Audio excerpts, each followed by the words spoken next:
क्या फायदा ऐसी जिंदगी का जिसमें अपनी कोई इज्जत ही ना हो। आज ये सोच सोचकर सुगना रोई जा रही थी। सुगना जिसकी शादी अमित से हुई थी, जो कि बड़े घराने का लड़का था, परिवार पैसे वाला था और सुगना मध्यम वर्गीय परिवार से थी। ससुर की सरकारी नौकरी थी, घर में सास देवर नंद थे। सुगना के पिता ने एक विवाह पत्रिका में उसका नाम दर्ज करवाया हुआ था, जिसे देखकर अमित के पिता ने उनसे मिलने की इच्छा जताई थी।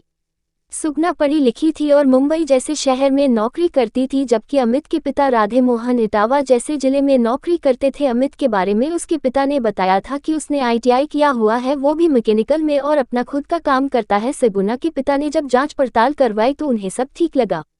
अमित के माता पिता बहन भाई जब सगुना के घर उसे देखने पहुंचे तो उन्होंने सगुना को पसंद कर लिया, पर सगुना ने कहा कि वो शादी के बाद भी काम करेगी क्योंकि उसका काम ऑनलाइन हो सकता है, तो किसी ने भी ऐतराज नहीं किया।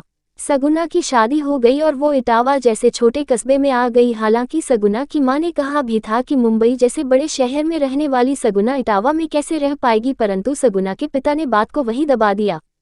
सगुना के ससुराल में थोड़े दिन तो सब सही रहा, पर जब सगुना ने देखा कि अमित कभी तो पूरा दिन घर में ही रहता और कभी 1-2 घंटे बाहर जाकर फिर घर में आ जाता, महीना बीतने पर सगुना ने अपने खर्चों के लिए अमित से पैसे मांगे तो उसने कहा कि मम्मी से ले लो। जब सगुना ने सास से पैसे मांगे तो सास ने 2 टूक मना कर दिया कि तुम्हारे पति की तो कोई आय नहीं है और अभी तुम्हारे ससुर की तनख्वाह नहीं मिली है। ये सुनकर सगुना ने कहा कि ये बात उसे पहले क्यों नहीं बताई गई, तो सास ने कहा कि इतनी दूर से शादी इसलिए तो करके लाए हैं कि लड़की वाले ज्यादा जांच पड़ताल ना कर पाए, वरना क्या यहाँ लड़कियों की कमी थी।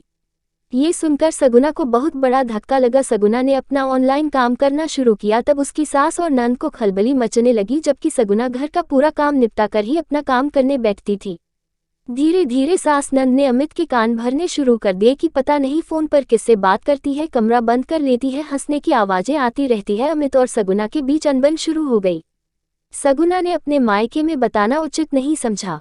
एक दिन ऐसे ही सगुना दरवाजा बंद करके अपने किसी क्लाइंट से बात कर रही थी, तभी अमित पीछे से गुस्से में आया और उसका फोन उठाकर पटक दिया, जिससे फोन टूट गया। अब सगुना का काम भी बंद हो गया। सगुना के घर से अगर फोन आता तो अमित के फोन पर या घर के लैंडलाइन पर आता। सास या नंद कोई न कोई उसकी बात सुनने के लिए वहीं बैठी रहती, जिससे वो अपने घर वालों को कुछ बता भी नहीं पाती। सगुना की स्थिति बद से बदतर होती जा रही थी। उसके खाने पहने का जिम्मा भी सास और नंद ले रखा था। वो अपनी मर्जी से कुछ बना नहीं सकती थी। क्या बनेगा और कितना बनेगा वो भी सास ही बताती थी। अगर बनाते समय आटा कम पड़ गया तो सगुना दोबारा आटा भी नहीं मान सकती थी।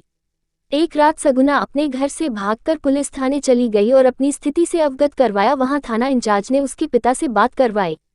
सगुना की शिकायत पर पुलिस वाले उसके घर भी गए। घर वालों ने माफीनामा भी लिख के दिया, पर सगुना अब अपने ससुराल में किसी भी कीमत पर नहीं रहना चाहती थी। माय के आकार सगुना ने एक कंपनी ज्वाइन कर ली और साथ ही एक NGO भी ज्वाइन कर लिया, जहां वो अपनी सैलरी का कुछ हिस्सा देकर अपने जैसे महिलाओं की मदद करने लगी। उसने उनके लिए सिलाई मशीन की व्यवस्था करवाई। जो महिलाएं सिलाई जानती थी उनसे नए डिजाइन के कपड़े सिलवा कर ऑनलाइन बेचने लगी।